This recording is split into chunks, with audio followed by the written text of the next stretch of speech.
Hello, my name is Ralf Friedrichs. I'm an addiction recovery coach and the host of the Take Your Life Back Today show. As an addiction recovery coach, I want to share something with you. Let me be crystal clear to leave an everlasting impact upon you. Just imagine being buried alive. You're in a coffin, but you know you're not dead. You don't know how to get out of that coffin.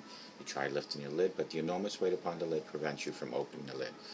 You then try to bang on the lid to maybe unsettle the dirt, to hopefully that somebody on top might notice and start digging their way down towards to helping you. In reality, you just say, maybe I'm just going to die. Usually, though, people with alcohol and drug addictions have no fear of death. They are great at repressing the fear of death. I often ask you, my audience, did it ever cross your mind while you're abusing drugs and alcohol that maybe, just maybe, you might overdose and take something away that God had given you called life? If that's not selfish enough, taking your life away from the people that love and care for you most, your mother, your father, your brother, your sister, your husband, your wife. With this, let me leave one last thought. Don't be like the person that I just spoke about, that went to the grave without reaching out for help. Instead, just pick up the phone and call me at 844-405-HELP, and I promise you I'll help you take your life back, for your life is gone.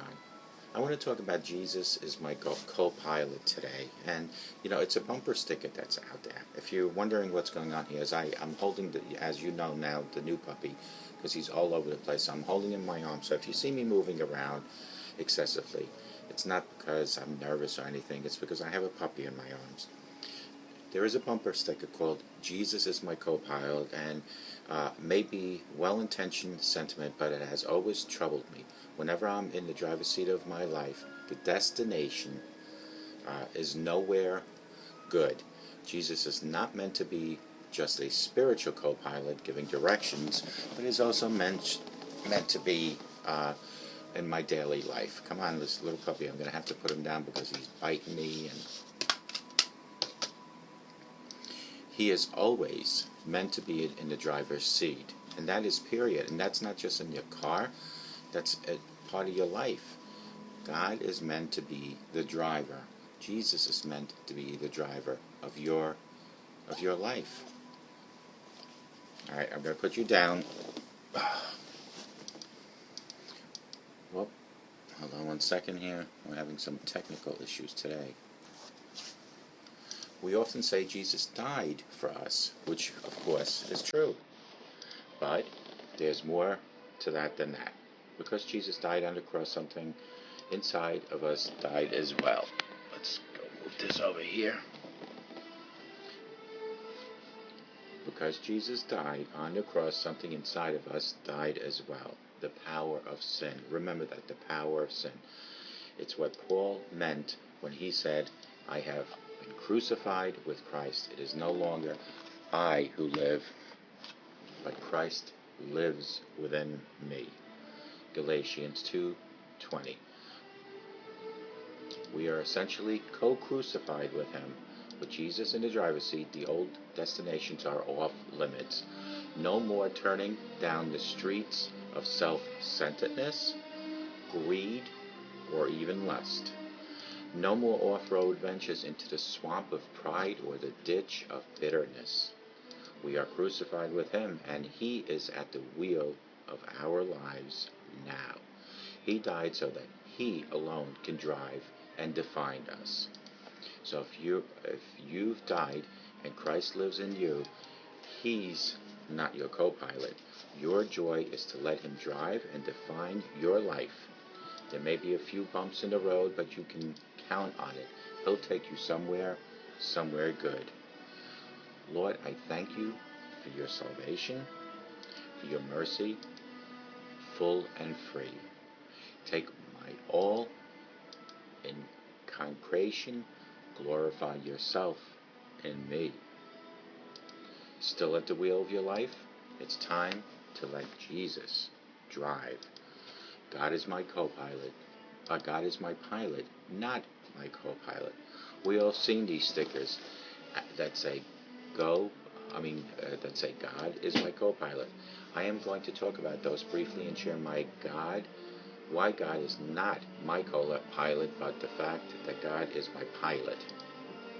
God is my pilot, not my co-pilot. I really didn't think much about that until the pastor mentioned it about those bumper stickers we see probably each and every day on the road. You see, by you saying God is my co-pilot, you are saying that you are equal to God. You are saying you don't trust God totally. You are also saying that you are not allowing God to be in charge. God is not co-anything with us. He is not co-anything with us. Remember that. God is not second to us. God is always number one to us. The word co means mutual, the same, joint, or common according to the dictionary.com. God is not the same as us. We are made in His image, but we are not God or God-like. We are not even mutual with God or even co-equal with Him. A co-pilot is not in charge of a plane, so God cannot be your co-pilot. Did you know a co-pilot is not in charge? But you didn't even know that. A co-pilot is only there to help when needed from the main pilot. When we say God is in co-pilot, that means that we are the ones piloting and God is not. By saying God is the co-pilot, we are saying that we, as humans, are in control. We do as we please and go where we want and only let God take over when we need Him. Remember, He is in total control. By letting Him fully pilot the plane or the ship, He is in control, and I trust Him. He takes me where He wants to go. I know He will take me to where I need to go to reach His kingdom. When I say He is my pilot, I am saying He is above all else, and I am not co-equal with Him. By saying God is my pilot, I am saying God is in charge. I'm also saying that I am not common or the same as God by saying that He is my pilot. I also know that God is in charge of everything. I answer to Him each and every day. He does not anything in life. He does not anything. So the bumper sticker, God is my co-pilot, whoever invented it, was a nice cute little invention.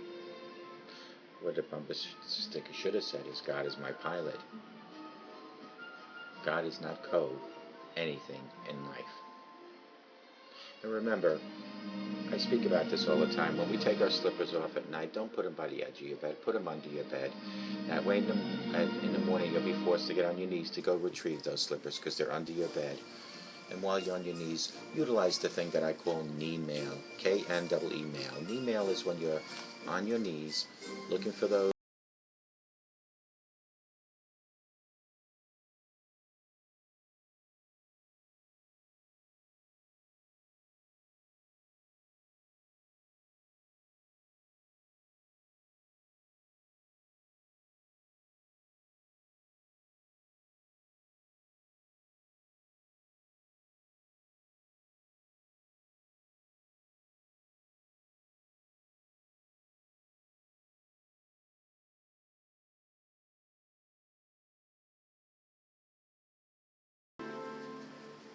folks. I hope that you all stand straight up and walk with God each and every day and ask God for guidance and direction.